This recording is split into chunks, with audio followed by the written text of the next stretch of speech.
Will Peter Obi and the Labour Party accept whatever ruling the judges make? Saying that Peter Obi is a man that follows the due process and follows rules and regulations. Is the party, as well as Peter Obi, ready to take whatever comes if this matter makes it to the Supreme Court? When we get to that bridge, we will know how to cross it. I can assure you that Peter Obi is a true Democrat and he will follow rules and regulations of the law. So the question remains, do our judges have the courage to dispense justice? Should the Nigerian people go for a rerun election, or Peter Obi should be declared as winner of the 2023 presidential election? Now, let's say that there is a rerun presidential election. Do you think that the Labour Party can do what it did before and even surpass that and win a rerun presidential election if that was to hold today, right now? It may amaze you to know that many of the facts that Nigerians don't even know before, they are knowing them now. And so they are rejigging themselves to even fight for the Nigerian people. I am speaking to you right now in the ancient city of Zaria. In Zaria is in Kaduna State. I was just moving along, and on my hands is the ribbon of the Peter Obi campaign organization. And I saw one in a woman's hand. And I was asking her, how did she get it? Where did she get it? She said, yes, sir. We are very, very hopeful. We are still getting ready. So guys, before I allow you watch this video in full, do you think a rerun election will be a better option for the Obidients movement? Let me know what you think in the comment section below. Let me allow you just take a look at this video and drop your thoughts in the comment section below. Thank you. Months after losing the presidential election and with a new administration already in play, the Labour Party is still very much in the thick of things. The party's national chairman, Julius Abure, is asking members of the Labour Party across the country and beyond to prepare for a rerun of the presidential election. In his address to members of the party in the diaspora, he said the ruling party, that is the APC, is readying for a rerun and urged members of the Labour Party to do the same. But not everyone in the party seems to be on the same page. The factional National Publicity Secretary of the Labour Party, Ayobami Arabambi, has accused the party's presidential candidate, Peter Obi, and the leader of Afenifere, Pa Ayo Adebanjo, of treason and plots to create chaos and overthrow President Bola Tinubu's government. Joining me now is Dr. Yunusa Salisu Tanko. He's the Obidients presidential chief spokesperson with the Labour Party. Welcome to Politics HQ, Dr. Tanko. Thank you for joining me.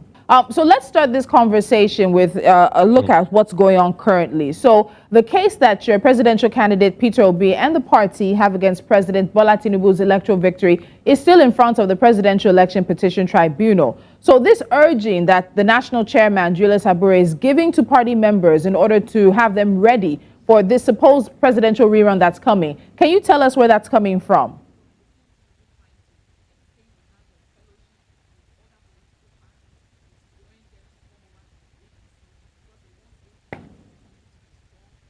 Okay, if you are referring to the statement being made by the national chairman of the Labour Party, Barrister Julius Abure, on the clarion call to prepare our members for a rerun, well, that is not out of a place. It is actually a preparation towards what we are seeking for in the court of law. Remember, we have our prayers lined up to about 5 of these particular prayers. 1, that we should be declared outright winner. 2, there should be declaration that that particular candidate of the APC did not qualify to run for the election of the 2015, or February 25th, 2015 general election. And that 3, that in the case that the court did not answer our first and second prayer, it should at least call for a rerun of that election generally, because it did not meet the threshold and the requirement of the general election that INEC itself, based on the provisions of the law, made for the Nigerian people. And so therefore, that election should be cancelled, null and void, and then we should go for a rerun to establish who is qualified to run for the election, and then eventually we'll have a declared winner. This is a position of the political party, and then we are asking all of our members nationwide to prepare for that particular circumstances with the prayers that the judges and the judicial court will do justice to the case in court, because we believe that actually the judiciary is the last hope of the common man. And then our judiciary have the last chance of making sure that they put the right wrong so that every Nigerian will be happy with our electionary system and at least, not for anything, protect our democratic system. All right. So, in his comments to Labour Party members and supporters in the diaspora, the national chairman said that the party had received information that President Bola Tinubu's All Progressive Congress-led government was also getting ready for a rerun. So, in terms of what it looks like, in terms of the APC getting set for a rerun, the party that is already now in power, still rather maintaining power here in Nigeria, and setting up for what would be a worst-case scenario in all ramifications for the party. What do you make of that? Well, you know, they too are following the activities of the judiciary, and then they know what is going on in the court of petition tribunal. And I'm sure they also know that there are two of us who are challenging that particular case, Atiku Abubakar of the PDP and then Peter Obi of the Labour Party. And we have provided damning evidence to show that those particular elections did not meet the threshold that is required, and that the candidate of the APC, who for us we believe is just hanging in there, we can also see that probably he's sitting on a half stool, or hoping that until when the judiciary make an affirmation on his position, that is when we cannot say that yes, this particular election is done and dusted. Don't forget, this case is a marathon race and it can go all the hog. But we are prepared to ensure and that we prepare for the election in case the judiciary is able to find its feet and courageous enough to actually do what is expected. You know, we have a situation in our hands. Many people come in and say that no, it is not possible. The judiciary cannot overturn the election. It has never been done in Nigeria. We can't have that. Where every situation has its own calling. When the Kenyan tribunal overturned the election, nobody thought it was going to happen. When it was done in Malawi, nobody thought it was going to happen. So what happens if it happens in Nigeria? At least for once, that means that we are trying to do something right. So we expect our judiciary to do what is right, not to follow a particular pattern of saying that we are following technicalities in trying to avert the danger of saying probably the office holder is being put into questioning and all. But the question that we want them to look into is the fact that what about the far-reaching damages that is already been instilled in the minds of the Nigerian youth who came in from far and wide to vote for the election and hoping that the real winner of the election will be declared? What about those aged persons who came out in large number to ensure that they vote for the right person, that the election will be made clear, credible, free, and fair? What about the hope that the Independent Electoral Commission has given to the Nigerian people, especially the Nigerian people and the international community, that this election will be held free and fair? And that is the reason why, when you saw the European Union giving its damning report, which I say they have been economical with the fact, because there are far damning issues that really resonated with that election. And don't forget, the Situation Room also made that particular revelation. Not also forgetting that the NDI, National Democratic Institute, make reference to that particular fact. And also the International Republican Institute also alluded that the election was not credible. So you see, there are about 4 reports. It's not that people are only alluding to the European Union report as if it's the only report. No, there are other reports that gave a very, very strong recommendation that indicate that that election was a sham election and it does not represent the interests of the Nigerian people, and that, for the fact, should have been repeated or should have been cancelled long even before now. All right. So, Dr. Tanko, in some of your comments right now, you've used some words that have been quite interesting, because there have been a number of statements attributed to members of the party that have been floating around. You talked about the real winner, the real person who should be in place, the right person who should be in place. And in terms of statements, we've seen that There are those who are accusing the party of using statements to potentially call for chaos. Now, in this instance, I'm referring to the factional National Publicity Secretary of the party, Ayobami Arabambi, who has been on television and has accused Peter Obi, as well as the leader of the social-political group Afenifere, Pa Ayo Adebanjo, of treason and plots to create chaos and also overthrow President Bola Tinubu's government. Now, he in particular also mentioned that the two have been using the party's name to perpetrate acts of treason and create the impression that the party members are planning to make Nigeria ungovernable. And basically, this is because we heard Pa Adebanjo speaking about the fact that he does not yet recognize President Tinubu as president, also something that Peter Obi himself has said. In terms of these statements being weighty enough to be termed treason, Dr. Tanko, how do you respond to those allegations? Let me say, first of all, for purpose of correction, we do not have factional publicity secretary. We have only one publicity secretary, and the publicity secretary of the Labour Party is Mr. Obiora, as we stand today. And we have one national chairman, Julius Abure. But you see, sometimes we make these issues and give room for those who do not have any record for them to make statements in the public domain, and then it will be held for public discussion, which of course I find very, very demeaning to the level of the politics in which we have found ourselves. For the simple fact, I think Peter Obi, as of today, should be a celebrated hero of our time. Peter Obi should be celebrated by every Nigerian that is living. Do you know why? Because Peter Obi has been able to stand tall to challenge the establishment in the wrongs that we as Nigerians try to cover up. How long can we continue to cover up when in an election, you and I and every Nigerian saw how certain ethnic groups were being profiled and being denied to vote? We saw how votes were being carted away and being destroyed at ballot boxes. We saw how election materials did not even get to their destination. You and I saw this particular thing happening.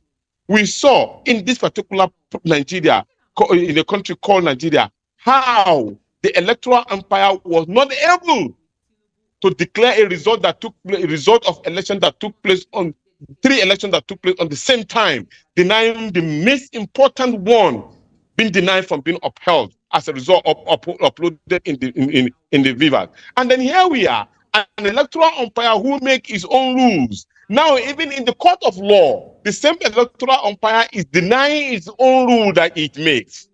Come on. And we are saying that probably that election was credible and it represents the interest of the Nigerian people.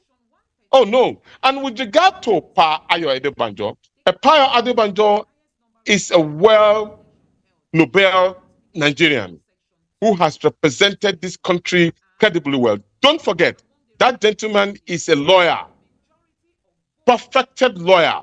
He has served this country with merit, and he makes his statement based on facts that he knows. So Pa Ayo Adebanjo is a Nigerian of exceptional quality and who is well-grounded and well-knowledgeable.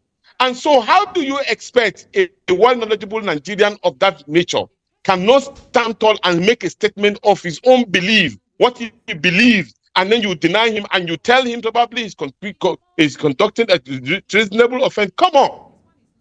That, for those who are making that particular allegation, those are the people that I think need to be re-examined, because I don't think they know the position of the law as regard to every individual for his making his freedom of speech as regard to what he seems his right has been impugned upon.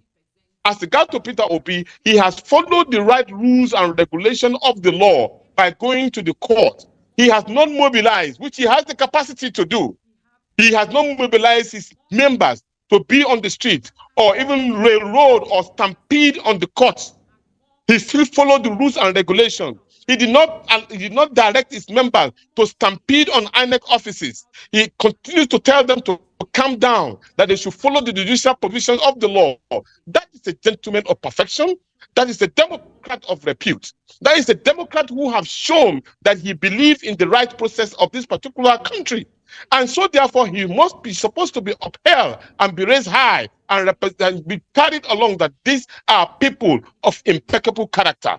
Okay. And with regard to the issue of what Peter Obi has done on a continuous basis, he has continued to say that the processes that brought this particular president into power is flawed and wrong. And so therefore that particular process must be clean. He said, he who seeks for equity must come with clean hands. And if you want to be called an excellency, you must come through an excellent process. This is simple thing that he has said. Remember, So, Dr. Tanko, Peter Obi has allocated results. Yes, please. I need to ask because the national chairman has said that the party is ready to take this all the way to the Supreme Court. So let's play a game. I know you'll probably be reluctant, but let's play a 50-50 game. Let's say that this makes it all the way to the Supreme Court and we have the country's highest court judging this matter at the end of the day. And for some reason, the Labour Party and Peter Obi lose.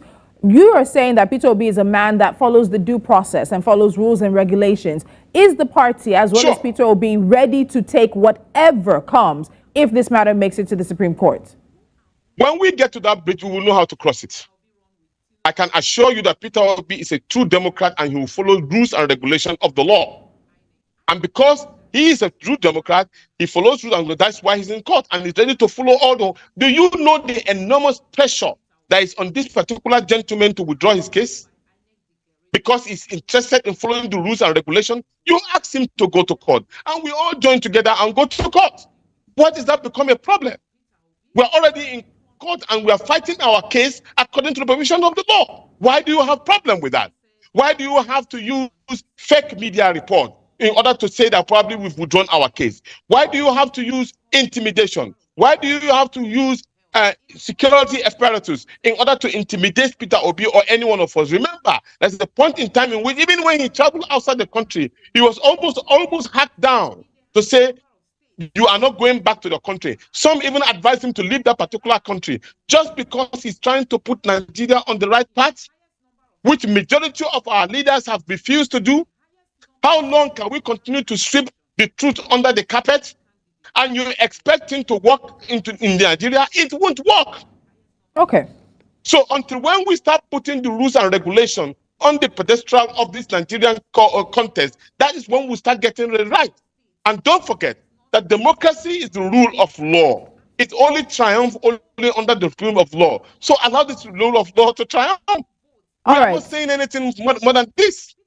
So, Dr. Tanko, I want to move on from that point, but also to something Arabambi did say. And even though you're saying that there's no faction within the party and you have only one national chairman as well as only one national publicity secretary, in an interview, he did describe Peter Obi as a nominal presidential candidate. I'm quoting his words now. He also said, and I quote, he does not have the authority of the party to begin to undermine the status of Mr. President. That's the end of the quote.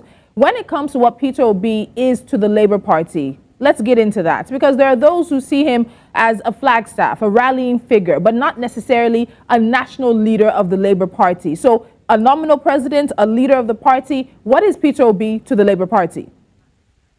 What is the definition of nominal? That means you are not full. For a candidate who won 12 states, even more than still counting as allocated, is a nominal president or a candidate? For a candidate who have won in a political party that is relatively unknown, has won 8 Senate seats of the Federal Republic of Nigeria, for a candidate who won 38 Federal House of Representatives in the Federal Republic of Nigeria, for a candidate who won 64 still counting, State Assembly in the states of the Federal Republic of Nigeria, I think it's laughable. For anybody who does not even have any particular facts to present to the Nigerian people to call Peter Obi a factional leader, I think Peter Obi is a credible and most acceptable, very solid, in fact, a gargantuous member of the Labour Party who has brought stardom to the Labour Party. And the Labour Party should be grateful for the presence of Peter Obi in the Labour Party. And for that particular individual himself, who is making this particular allegation, he should be counting his is God for giving him opportunity to have a Peter Obi contesting for election. If there was no Peter Obi, where would Araban have made those particular allegations? Okay. Who would he made it against? It is because Peter Obi is so popular and he's bringing in a lot of credibility to the system, and a lot of them are scared of the outcome of the right thing to be done. That is why many of these particular individuals are now coming forward. So he goes into the trade and make popularity of himself by only mentioning Peter Obi. Where would he have been if Peter Obi was not there? An interesting question, maybe one we can get Mr. Arabambi to answer, but I want to move away from that now. So the Labour Party's showing at the presidential election is something that is being studied and will continue to be studied by historians and even Nigerian political scientists. Now, let's say that there is a rerun presidential election. Do you think that the Labour Party can do what it did before and even surpass that and win a rerun presidential election if that was to hold today, right now? It may amaze you to know that major of the facts that Nigerians don't even know before, they are knowing them now. And so they are rejigging themselves to even fight for the Nigerian people. I am speaking to you right now in the ancient city of Zaria. In Zaria is in Kaduna State. I was just moving along, and on my hands is the ribbon of the Peter Obi campaign organization. And I saw one in a woman's hand. And I was asking her, how did she get it? Where did she get it? She said, yes, sir. We are very, very hopeful. We are still getting ready in case they decide to annul the elections. So you can see the Nigerian people are actually informed and getting ready in case they have the right to rekindle and reestablish that their mandate.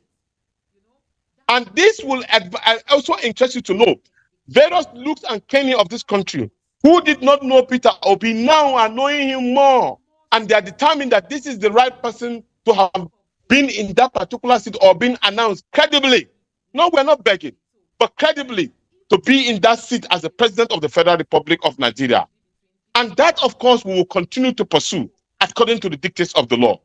Okay.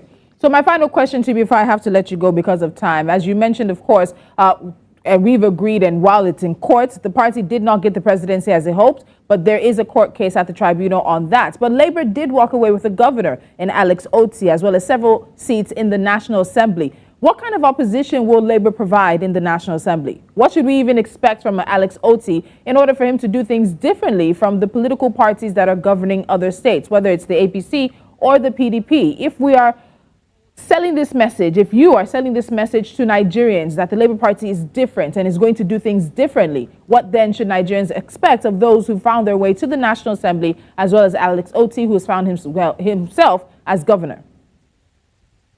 Please, for those of us who are not well grounded on the manifestos of the Labour Party vis-a-vis the manifesto of Peter Obi and all others, they should please take a look at the manifesto of the Labour Party. It is online. Labour Party manifesto online. Please go through it. It represents, the Labour Party represents a social democrat. Remember, the party is actually being owned by the Nigerian Labour Congress and the TUC. And also it represents the interests of the Nigerian people, masses base. And the Nigerian labor movement and the Nigerian Labour Party is interested in emancipating the Nigerian people and creating a middle class. As we speak today, we don't have middle class in Nigeria. It's either you are poor to the extreme or you have stolen the country's wealth to the point of stupor. These are the two dividing lines. And in the middle, there is nobody to continue to hold firm onto the political stand and then the economy of this country. And so Labour Party and the Labour movement is interested in creating a middle class where the poor people of Nigeria who have been held down against their own will can come up to live a reasonable life. And so those who have stolen the country, so then should we expect legislation and bills that are pushing forth this agenda, as you said, from those who are representing the Labour Party in National Assembly? Yes, because you should expect bills that will be passed in. In here, I will mention there are very reputable, well-grounded members of the Federal House of Representatives like Seyi Shewumi and Mr. Dennis Agbo and the rest of them who have been in our meetings, and they're already well-grounded and know exactly what the Labour Party wants for the Nigerian people. And we are going to listen to the people. We're not going to tell them what we want to do only, because the product of the manifesto is a product of a conglomerate of the Nigerian Labour Congress, which comprises of the ASU, Pengasin, Teachers Association. Every working class of the Nigerian people belong to that particular organization called the Nigerian Labour Movement. And those are the people who drafted the manifestos. And here I must also mention that Peter Obi took cue from that particular manifestos and formulated his own manifesto called New Nigeria is Possible, citing Chapter 2 of the Constitution of the Federal Republic of Nigeria as a cardinal point to ensure that we mobilize this country to an economic hub that will change our dynasty from consumption to production, and also subsidizing production for the interest of the Nigerian people. I need to sneak this in because there are those who are worried about those who may have used the Labour Party's very popular platform ahead of the elections to get into power, possibly at the National Assembly, and who may cross the carpet and leave the party behind. Dr. Tanko, do you have the concerns? Does the Labour Party have concerns of those who might want to cross the carpets when they reach, as they have now entered into the 10th National Assembly?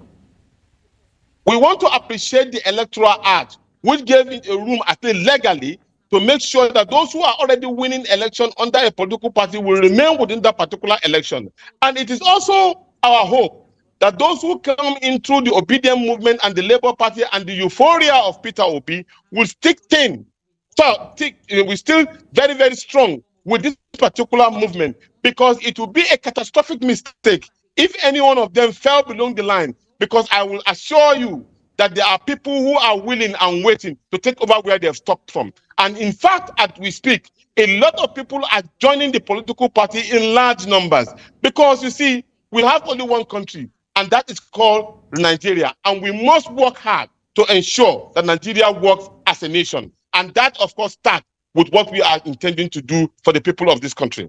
So guys, whether you like it or not, Peter Obi has brought so much value in our electoral system. Honestly, Peter Obi has changed the narrative.